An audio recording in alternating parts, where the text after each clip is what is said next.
आपण पाहत आहात लोकप्रबोधन, सर्वसामान्य जनतेचा हक्काचा न्यूज चॅनल. 2 तासाचा जोरात आवाज होता. म्हटलं काहीतरी सण उत्सव असेल, तर मी जरा जवळ गेलो. असा रिंगण केला होता. मध्ये एक बाई होती आणि तिच्या अंगात येतो जोर जोराने नाचत, म्हणजे अंगात येऊन ती घुमत होती. आमच्या देशाचं चित्र आजही असं आहे.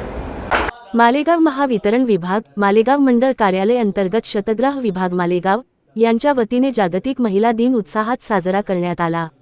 या कार्यक्रमास प्रमुख अतिथी म्हणून प्राध्यापक प्राचार्य RP पवार सर उपस्थित होते.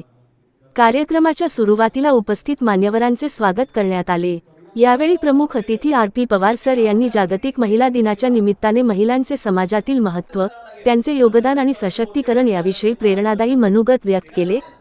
कार्यक्रमादरम्यान वालेसर यांनी सुंदर व अर्थपूर्ण कविता सादर करून वातावरण अधिक उत्साही केले. त्यांच्या कवितेला उपस्थितांनी भरभरून दाद दिली. या प्रसंगी इंगळे साहेब यांच्यासह महावितरण विभागाचे पदाधिकारी, अधिकारी व कर्मचारी मोठ्या संख्येने उपस्थित होते. सर्वांनी महिला दिनानिमित्त महिलांचा सन्मान करून कार्यक्रम आनंददायी वातावरणात साजरा केला. पाहत रहा आपल्या परिसरातील घडामोडी, सदैव आपल्या सोबती लोकप्रबोधन मराठी. मी महिला दिनाच्या तुम्हाला खूप खूप शुभेच्छा देतो. महिला दिन चिरायू हो, रोज महिला दिन साजरा हो. आमच्या खेड्यातल्या, पाड्यातल्या, जंगलातल्या, दऱ्यातल्या, गावात कष्ट करणाऱ्या, डोक्यावरती मोळे घेऊन किंवा पाण्याचा अंदाज घेऊन तासन तास चालणाऱ्या त्या महिलांचा कधीतरी सन्मान हो. त्यांनाही सुखाचे दिवस हो. तो सुखाचा दिवस खऱ्या अर्थाने महिला दिन साजरा होईल. आता आम्ही करतोय, ही त्याची पावलं आहेत. या त्यांना बरोबर घ्या, त्यांना कवेत घ्या, त्यांना आवाज द्या आणि त्यांना बरोबरीने न्या. इथला भांडवलशाह, इथली राजसत्ता केव्हा येईल माहिती नाही, पण तुम्ही त्या भागातल्या, त्या प्रदेशातल्या आपल्याच महिलांना जवळ घेण्याचा प्रयत्न करा. वस्ती वस्तीतल्या महिलांचा सन्मान करा. तो खरा सन्मान होईल. आणि तुम्ही तुमच्या कर्तृत्वाने, तुम्ही जिथं चाकरी करताय, जिथं नोकरी करताय, त्या नोकरीच्या याच्यामध्ये अत्यंत प्रामाणिकपणे नोकरी म्हणजे आपली कर्तव्य पार करा. 55-56 मध्ये हिंदू कोळबीर तुकड्या तुकड्याने नंतर स्वीकारलं. आज तुम्ही जे काही स्वावलंबी मुक्तपणे जगता आहात ना, ते केवळ भारताचं संविधान आहे. हे आणि म्हणून आमचं प्रतीक, आमचं प्रेरणास्थान या देशाचं संविधान पाहिजे.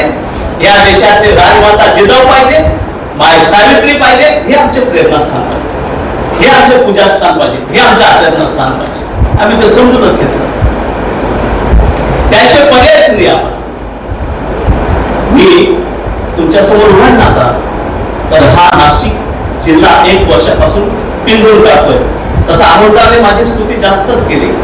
तर पुन्हा माझं नाव घेऊन खूप मोठं साहित्य वगैरे, असं साहित्य बिहित्य काही मोठा नाही, छोटासाच आहे, तुमच्यातलाच एक आहे. पण अशी संकल्पना केली की आपण गावागावात जाऊ आणि महिला, पुरुष, माणसं, गाव याचं जरा चित्र पाहू. मी तुमच्या समोर उभा आहे. 365 दिवसानंतर 700 गाव फिरून आलो.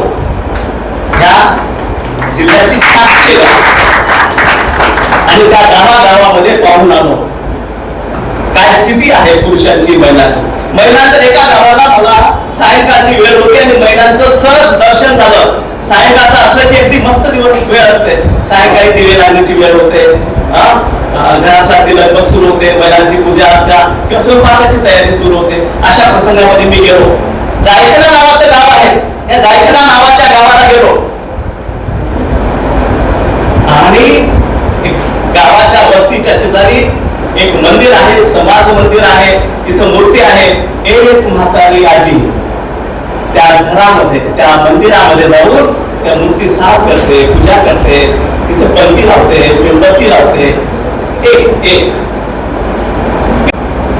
महिला मुक्ती दिनाच्या निमित्ताने, महिला दिनाच्या निमित्ताने आम्ही शहरामध्ये राहणारी माणसं, आम्ही प्रगतीच्या दिशेने चालणारी माणसं, आम्ही आमचा देश म्हणजे विश्वगुरूचा देश म्हणणारी माणसं, आम्ही खूप म्हणजे आता बदल केला ना महिलांनी. म्हणजे खूप मोठे म्हणजे किरणबेदीपासून तर सगळं पाहिलं. तुमचं प्रतिभा पाटील राष्ट्रपती, सगळं काय कुठलं क्षेत्र नाही महिला स्थापित केलं, खूप केलं त्यावेळेस.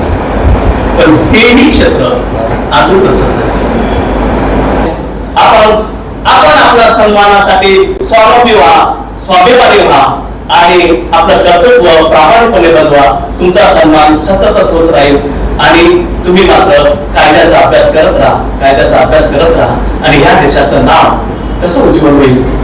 ह्या देशाचा हा देश गुण्यागोविंदाने सगळ्यांनी एकत्र गुण्यागोविंदाने नांदावा. हे स्वप्नाच्या दिशेने वाटचाल करा. हा माझा देश चांगला हो, सुबत्ता हो आणि हा देश सुखी समृद्धी निर्माण हो. या देशामध्ये कुठल्या प्रकारचा भेद नको, न जाती भेद नको, वर्ग भेद नको, स्त्री पुरुष भेद अजिबातच नको. पेटवितात, अन्यायाचा अंधार दूर करतात, अनुभवांच्या शब्दांची दिशा दाखवितात. अशा विचारवंतांचे शब्द मनाला नवी प्रेरणा देऊन जातात. माझा लोखंडी गजूला, तुझा हात परिस, माझा लोखंडी गजूला, हात परिस लागता जुना सोन्याचा झाला, जुना सोन्याचा झाला, तुझा हात परिस, माझा लोखंडी गजूला, हात परिस